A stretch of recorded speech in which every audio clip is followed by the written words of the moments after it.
مرحبا بكم البنات في مطبخ ام محرز. ان شاء الله تكونوا بخير وعلى خير. اليوم جبت لكم كاك المحلات، ان شاء الله يعجبكم وتسيوه وينجح لكم. انا عندي 4 حبات بيض البنات، يعني صغير، هذا كبير بحبات كبار، والا كانوا صغار ديروا 5. عندي كاس سكر تاع 220 سنتيلتر. انا راح نديرو بالباتور البنات، نخلط برك هكذا. نتوما لا ما عندكمش الباتور معليش ديروا غير بالفدي هكذا.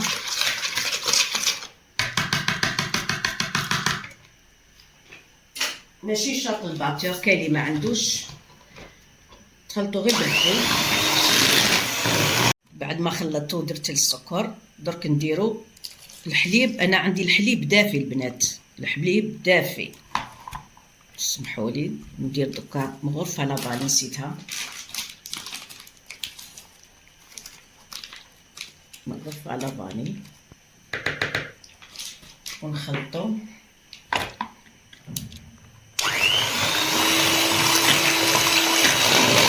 البنات بعد ما درت الحليب ودرت لافاني نديرو مغرفه تاع عسل، مغرفه تاع العسل اللي نديروه، المكون اللي نديروه ونخلطوه. البنات نزيدو 3 مغارف تاع حليب غبره، هايليك 1 2 3.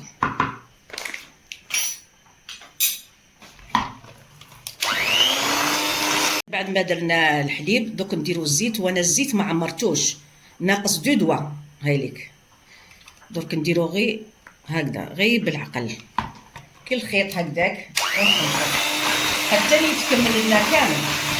بعد ما كملت الزيت دوك نديرو النواشف، كنا نديرو السوائل دوكا النواشف.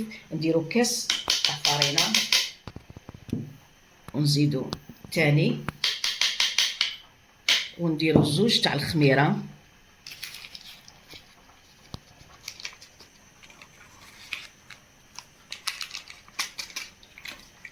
ونشوف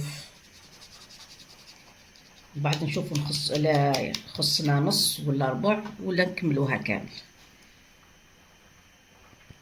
تاني زدت الكاس الثالث، عادوا 3 كيسان ونخلطهم ونشوفوا فرينه ونشوفوا حتى هو ما يجيناش جاري كيما المسكوتشو، يجي شويه يابس على كي الكاك يابس على المسكوتشو. نزيدو شويه برك ماشي بزاف، هذه تاع المسكوتشو نزيدو له شويه برك يولي مليح. راني درت ربع، زدت ربع برك. البنات راني وجدت المولد تاعي اللي ندير فيه، درت بابي كويسون ودهنته بالزبده باش يجينا ساهل. كملتهم راني خلطتهم 3 كيسان وربع، ودوك نجو انا درت البابي تاعي في المول بابي كويسون، ونرفدو هكا باش يخرج لنا من العجينه هذاك الهواء، لازم هكا ونسقمو البابي باش ما لا فاضت تلقى وين تتوسع ماشي تسيح لنا هكا. لما فرقت العجينه تاعي نجيبو الموس تاعنا ونديرو هكذا تخي هكا باش كي يتنفخ لنا ويطلع في الفوغ ما يروحش منا ومنا. ونزيدو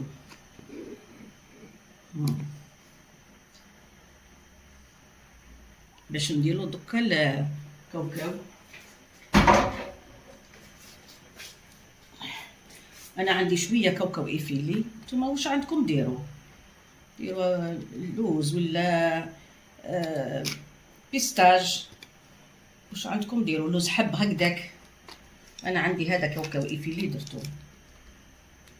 دوك انا ما نديروش البيض، نخليه على الاقل ربع ساعه في الفريجيدار حتى يبرد مليح باش نقدر ندخلو في الفور، ومن بعد نولي معاكم ان شاء الله.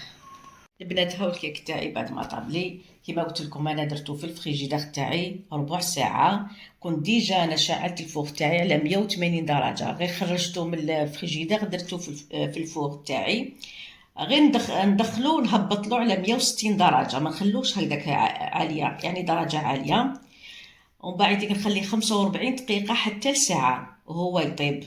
كي ديباسي ساعة نخرجوه ونشوفو، نديرلو الموس. لا شفتو بلي نشف نعرفو بلي خلاص، ولا شفتو مازال شوية يعني جارية، نزيدلو واحد ل5 دقائق حتى ل10 دقائق وهو يطيب لي. ومن بعد نخرجو، وكي نخرجو ما نقسموش تمتم حتى يبرد لي شوية باش نقدر نقسمو، خاطش لو كان نقسمو هو سخون يتفتت لي. ان شاء الله تكونوا فهمتوني. وهاك نقسم لكم ونشوفوا كيفاش جانا. يا ربي بسم الله، حتى يبرد باش نقدروا نقسموه.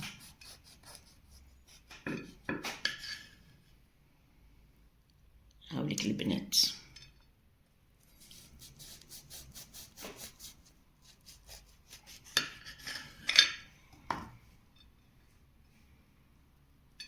هاوليك البنات، شوف كيفاش جا. ان شاء الله تكون عجبتكم وديروها وتنجحوا فيها.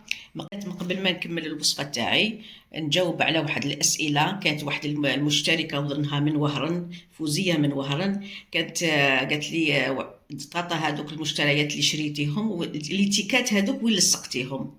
نقولها روحي معايا ان شاء الله تشوفي وين درتهم. هم ليتيكات اللي سقسيتيني عليهم وقلتي لي طاطا وين راح ديريهم، نقول لك هم اللي نحيتهم كيما درتهم هنايا. عاملي كيما سكنجبير، كيما الكرويه، الكمون، فلفل عكري كامل. وزيد كملت هنايا تاع الحبوب، عاملي كيما القرنفل، فلفل الكحل، القرفه، حبة حلاوه. هادو هما كامل البنات، وهادو باينين نعرفوهم، ماشي حتى نديروهم ليتيكات. ان شاء الله تكوني فهمتيني، ونتلاقاو في الفيديو جديد ان شاء الله. والسلام.